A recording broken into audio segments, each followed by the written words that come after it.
monsieur, bonjour, bienvenue à tous. Voici les titres de votre journal. L'Algérie célèbre aujourd'hui la journée mondiale de la météorologie. Les changements climatiques ont un grand impact sur le développement socio-économique des pays et dans la vie quotidienne du citoyen, a souligné Abdelghani Zahlan. Santé, on célébrait hier la journée mondiale de lutte contre la tuberculose. Mettre fin à cette maladie en Algérie est un engagement indéfectible de l'État et une des principales priorités du ministère de la Santé.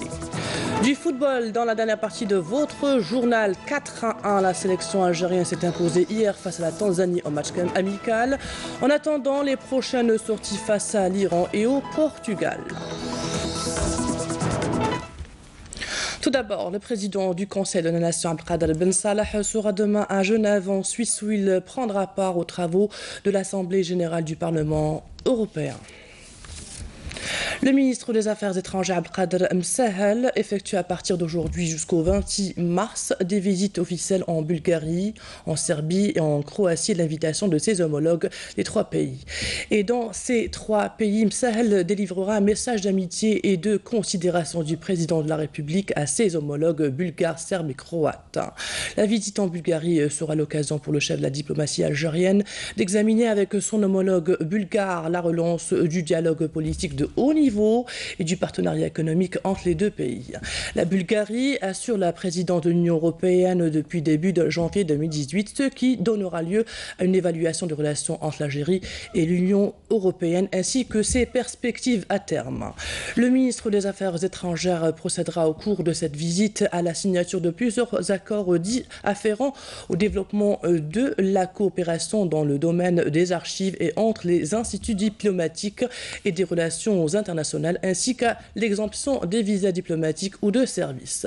À Belgrade, Msahel évoquera le 24 mars 2018 plus particulièrement les questions régionales et internationales d'intérêt commun. Il procédera également avec son homologue serbe à une évaluation d'étape de la coopération économique, commerciale, scientifique et technique dans la perspective de la tenue prochaine de la 21e session de la commission mixte bilatérale. À ce titre, les secteurs de l'environnement, des énergies renouvelables et du développement durable ainsi que l'éducation, celui de l'éducation et de la jeunesse et des sports vont figurer en tête des priorités de la coopération qui seront évoquées par les deux parties au cours de cette visite. À Zagreb, capitale de la Croatie, le ministre des Affaires étrangères mettra l'accent avec ses interlocuteurs sur la nécessité d'approfondir la coopération bilatérale à travers la mise en place d'instruments bilatéraux destinés à mieux encadrer et canaliser les flux d'échanges entre les deux pays et à faciliter la mise en œuvre des projets de coopération entre l'Algérie et la Croatie. La coopération dans les secteurs économiques, commerciaux et techniques, mais aussi dans les domaines culturels et des archives seront parmi les priorités que les deux ministres des Affaires étrangères évoqueront à cette occasion. Nous célébrons aujourd'hui la journée mondiale de la météorologie. Cette année, la journée est placée sous le thème temps et climat préparé. À cet effet, le ministre des Travaux publics et des Transports, Abdelghani Zahlan, a mis l'accent hier à Alger sur l'importance majeure que revêt la météorologie dans l'activité économique, commerciale et dans la vie quotidienne du citoyen, soulignant l'impact de l'eau et du climat sur le développement socio-économique. Badia Amarni. Cette journée mondiale de la météorologie est une occasion pour évaluer les efforts consentis par l'Office national de la météorologie dans ce domaine afin de protéger les vies humaines et les biens. Le ministre des Travaux publics et des Transports, Abdelghani Zahlan, est longuement revenu sur les réalisations de cet office et sa large contribution dans la vie socio-économique du pays. Si nous investissons et mobilisons les moyens pour acquérir la technologie, pour échanger les expériences et former la ressource humaine dans ce domaine, nous gagnerons beaucoup sur le plan économique et nous éviterons les conséquences des catastrophes naturelles en anticipant les choses pour éviter d'éventuelles catastrophes naturelles comme les inondations par exemple. Le transport étant considéré le nerf de l'économie nationale, la météorologie, elle, joue un grand rôle en émettant des bulletins d'alerte et des cartes météorologiques dont l'objectif premier est de permettre les déplacements par voie aérienne ou maritime et à travers les réseaux routiers et ferroviaires. Tous les usagers de la route, particuliers ou transport de marchandises à travers le pays, bénéficient des cartes météorologiques que nous émettons. J'avance l'exemple du Grand Sud où ces cartes donnent la situation des vents de sable qui constituent un réel danger. Ce produit est le premier du genre au niveau national et maghrébin.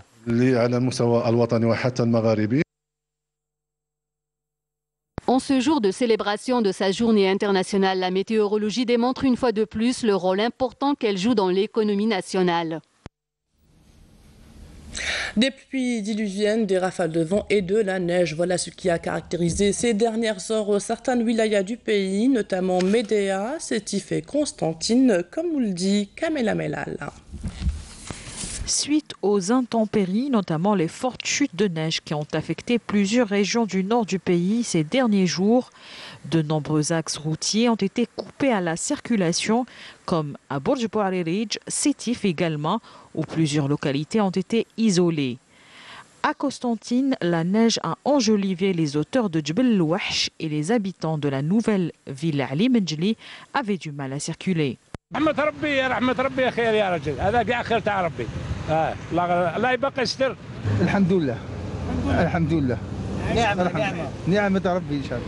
Même situation à Médéa, les automobilistes ont pu circuler grâce à l'intervention des équipes de la direction des travaux publics. Une circulation toutefois assez lente et qui requiert la plus grande prudence de la part des conducteurs, surtout sur l'axe Al-Hamdaniya-Ben Chikaou. Une commission de vigilance a été installée par les services wilayal de Médéa pour la mise en place d'un plan de circulation. Nous avons consacré plus de 60 engins, camions et chasse-neige pour le déneigement des routes dans la RN1 qui connaît une grande circulation, surtout dans la région de Ben Chikaou. Tous les moyens humains et matériels ont été déployés par notre unité afin d'accompagner et d'assister les usagers de la route. Le travail de l'armée nationale populaire n'est pas en reste. Plusieurs de ces éléments ont été mobilisés afin de désenclaver les zones rurales. Santé, les résultats du programme national de lutte contre la tuberculose a permis des résultats probants. En 2017, l'incidence de cette pathologie était de 14,8 cas pour 100 000 habitants. Un chiffre jamais atteint depuis l'indépendance, expliquent les spécialistes. Des chiffres présentés hier à l'occasion de la célébration de la journée mondiale contre la tuberculose sous le thème « Vouloir les leaders pour un monde sans tuberculose ». Badia Amardi. Les cas d'atteinte à la tuberculose pulmonaire ont connu une régression ces dernières années en Algérie et une diminution relative de toutes les autres formes de cette maladie. Ceci est rendu possible grâce à la mise en place d'une stratégie nationale de lutte contre cette pathologie depuis l'année 2000. Le nombre des cas de tuberculose pulmonaire contagieuse recensés en 2000 était d'environ 26 pour 100 000 habitants au niveau national. En 2017, nous avons comptabilisé 14 cas pour 100 000 habitants, soit une régression remarquable de cette maladie.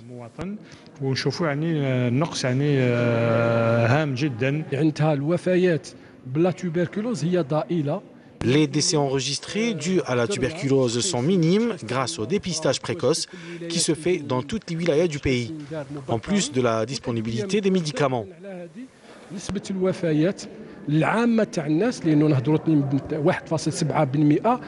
Par ailleurs, le nombre des cas de tuberculose extra-pulmonaire connaît une relative augmentation selon les spécialistes. La tuberculose extra-pulmonaire, la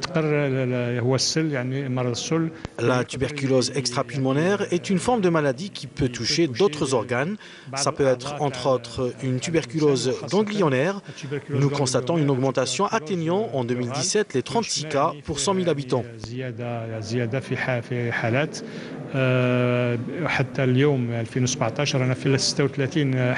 En ma qualité de directrice régionale de l'OMS dans la région africaine, je prends l'engagement de fournir un appui continu au pays pour qu'il puisse accélérer les actions vers un monde exempt de tuberculose. Les participants à cette rencontre ont abordé les différents aspects de cette pathologie et ont mis l'accent sur la sensibilisation pour réduire cette maladie, considérée comme l'une des 10 premières causes de mortalité dans le monde.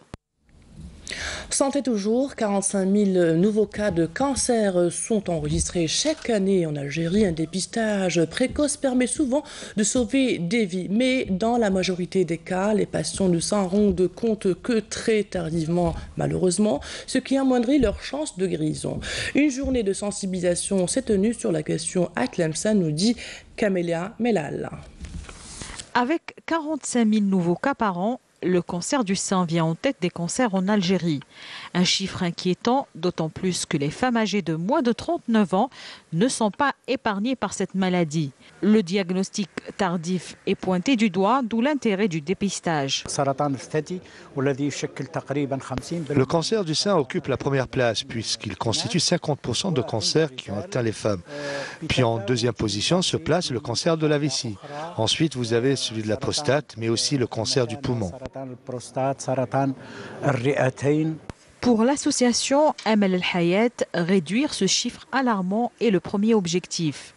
Ses membres se déplacent régulièrement dans des foyers des régions isolées pour inciter les femmes à se faire dépister.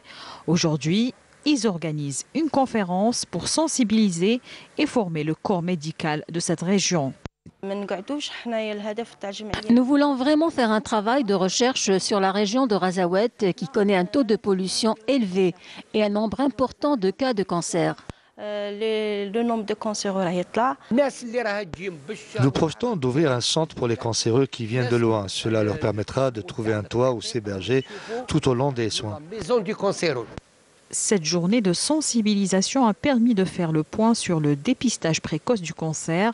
En plus, les conditions de vie du malade au cours des différentes phases du traitement, ainsi que le suivi psychologique et social du malade.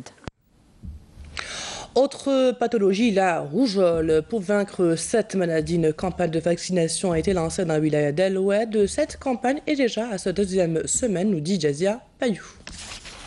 La campagne de vaccination contre la rougeole qui entame son 10e jour à El Oued ne s'est pas faite uniquement dans des centres permanents, mais aussi et surtout grâce à des unités médicales ambulantes qui se sont déplacées jusqu'au fin fond de la wilaya.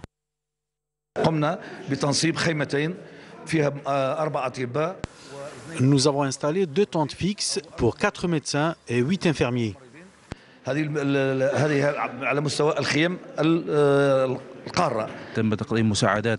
Concernant l'opération de vaccination, nous avons reçu tous les moyens nécessaires pour le bon déroulement de cette campagne.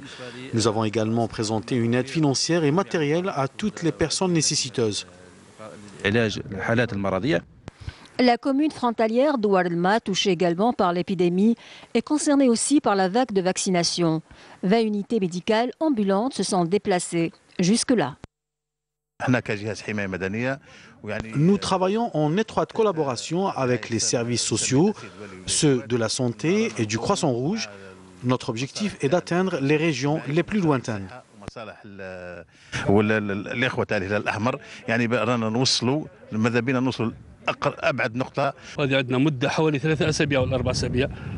Dieu merci, ça fait 3 ou 4 semaines que l'opération de vaccination a débuté et ça continue encore. Comparativement aux jours précédents, 30 cas nouveaux ont été recensés hier à El Oued. Cette diminution est sans doute due à l'intervention rapide des équipes de santé au niveau local qui réagissent de manière efficace lors d'apparition de cas suspects. Et nous venons juste d'apprendre le décès de la Moudjahida Fatima Khalif. En cette douloureuse circonstance, le ministre des Moudjahidines Tayeb Zitouni présente ses sincères condoléances à la famille révolutionnaire ainsi qu'à la famille de la défunte. Inna lillahi wa inna ilayhi raji'un. L'actualité à l'étranger en bref ce midi, un résumé signé par Amal Bouarba. En Syrie, la plupart des civils ont quitté les territoires contrôlés par les terroristes dans la Ghouta orientale, sous couverture de l'armée syrienne déterminée à reconquérir les derniers territoires aux portes de Damas. Au même moment, les équipes du Croissant Rouge syrien s'emploient à acheminer les aides humanitaires aux populations déplacées à Afrin, sous occupation militaire turque. La guerre aggrave davantage la vie des populations au Yémen au moment où 2 membres du gouvernement ont démissionné pour protester contre la coalition menée par l'Arabie saoudite qui se trouve au cœur d'un débat en Europe autour de vente d'armes à ce pays. La sanglante guerre civile au Yémen a fait près de 10 000 morts et mis le pays au bord de la famine, marquée par la pire crise humanitaire du monde, selon les Nations Unies. L'Union européenne a décidé de rappeler son ambassadeur en Russie pour consultation à la suite de l'affaire de l'attaque chimique contre l'ex-espion russe Sergueï Skripal en Angleterre. C'est ce qu'a indiqué une source européenne à Bruxelles dans la nuit de jeudi à vendredi, à l'issue de la première journée d'un sommet européen lors duquel les 28 États membres ont accusé la Russie d'être très probablement derrière cet empoisonnement. Le président américain Donald Trump a déclenché jeudi son offensive commerciale maintes fois annoncée contre la Chine. Le locataire de la Maison-Blanche va initier des mesures punitives ciblant pour 50 milliards de dollars d'importations venant de Chine, pays qu'il accuse de concurrence déloyale et de vol de propriété intellectuelle. Poursuite de la vaste polémique autour de l'utilisation frauduleuse de données personnelles de millions d'utilisateurs de Facebook par la firme britannique Cambridge Analytica.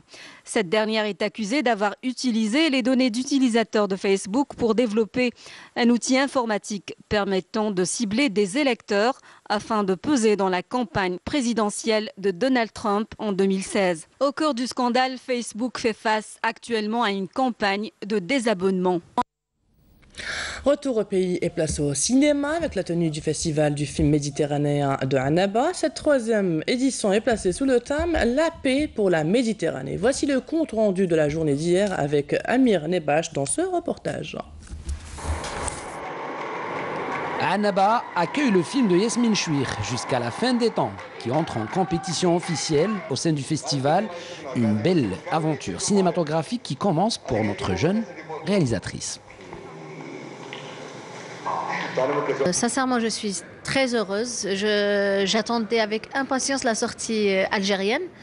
Et du coup, à présent, aujourd'hui, le film existe et le public algérien l'a vu, ou du moins a commencé à le voir. On va faire la sortie dans quelques jours, donc le 26, au niveau national. Donc ce sera du côté de Oran, Constantine, ici à Annaba. Un long métrage qui évoque la mort pour parler d'amour. Et quand on parle d'amour, on parle de la vie. Ça se passe dans un cimetière et il y a cette histoire de deux personnes d'un certain âge qui, l'une, la femme décide d'organiser ses propres funérailles, lui il est fossoyeur, donc automatiquement c'est à lui qu'elle va demander dans cet endroit un peu atypique qui est Sidi Boulorbour, le marabout, le saint des morts. Un nouveau souffle d'un cinéma qui revient de loin grâce à sa jeunesse qui donne de l'espoir. Et je vois qu'en fait parmi les nouveaux cinéastes, que ce soit jeunes, que ce soit en documentaire ou en fiction, je trouve qu'il y a quand même une relève assez importante. Je pense par exemple au film de Hassan Farhani, Ferran Rassidor. Je trouve que c'est vraiment quelque chose de nouveau. Enfin, c'est vraiment la relève est là quelque part, je trouve. Annaba fête le cinéma et la jeunesse et ouvre une nouvelle page de l'histoire du cinéma algérien. Terminons notre journal avec du football. La sélection algérienne de football s'est imposée hier devant son homologue tanzanienne sur le score de 4-1 en match amical disputé au stade du 5 juillet d'Alger, mais sans pour autant arriver à convaincre en attendant les prochaines sorties face à l'Iran et le Portugal.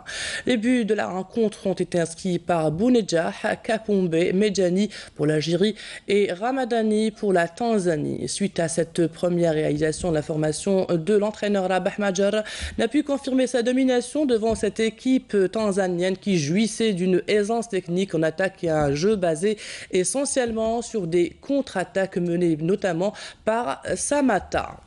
Pour rappel, les Verts disputeront un second match amical le mardi 27 mars face à l'Iran au stade de Graz en Autriche. Ces deux rencontres entrent dans le cadre des préparatifs en vue de la reprise des qualifications de la Coupe d'Afrique des Nations Cannes 2019 en septembre prochain avec un déplacement à Banjul pour affronter la Gambie lors de la deuxième journée.